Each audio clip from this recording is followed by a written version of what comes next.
Hey guys, my name is David and I'm here to present the 5x5 barrel cube.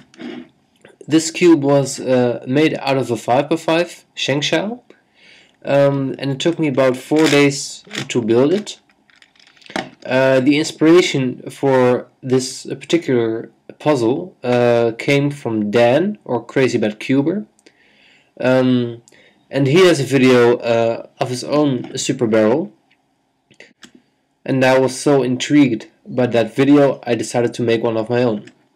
The sticker design was Dan's idea, and that is one of the reasons why I wanted to make one for myself, because this is now a super cube and it has 8 colors on it, and that's also the reason why I wanted to make this puzzle. I made this puzzle, as I said, out of a Shengshao 5x5, and the way I made this was I took a Dremel and I shaved down the corners, but I shaved them down in another way than you might expect. I made this puzzle with a Dremel and I shaved down the corners, and the way I did that is if you can imagine, you would want to make this cube a barrel cube. When you turn one face like this, you can clearly see how much you have to shave off, and that's what I did. So I hold it like this and I shave that off, or I hold it like this and I shave that off. And by doing so, by turning it, shaving, turning it, shaving, turning it and shaving, you get a really nice cylindrical shape. And I did that with all the corners per layer.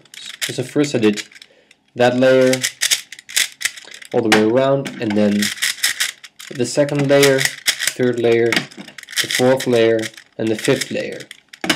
And by doing that, I shaped it relatively fast, and then I filled all the pieces with epoxy sculpt, and I use the same technique to shave it down again. And then what I did, I used a cork block. Imagine this is the cork block, and when you put sandpaper down here and you hold it against a flat surface, you sand it like this, you'll get a perfectly 90-degree angle on which you sand. So there's no way you can have an indentation or a bulge on top of the barrel. So as I said, it's a perfectly 90 degrees corner from the top to the side, and it's straight, so it's not curved outwards or inwards. And that worked really well. And after that, I painted it and I stickered it.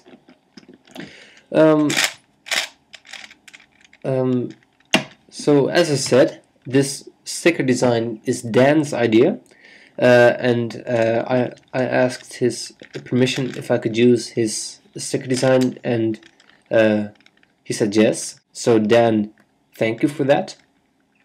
Also, I wasn't able to solve this puzzle right away because I had trouble with placing the last 2 centers.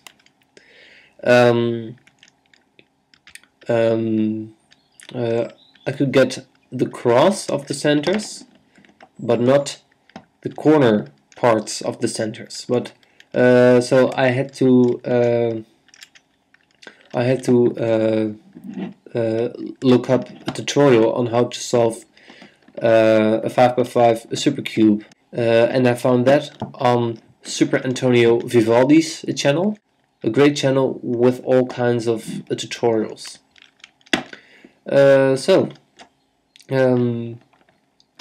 As I said, I'm really glad with this puzzle. It's in my top 3 puzzles that I own, and this is my second mod. So and it turned out really great.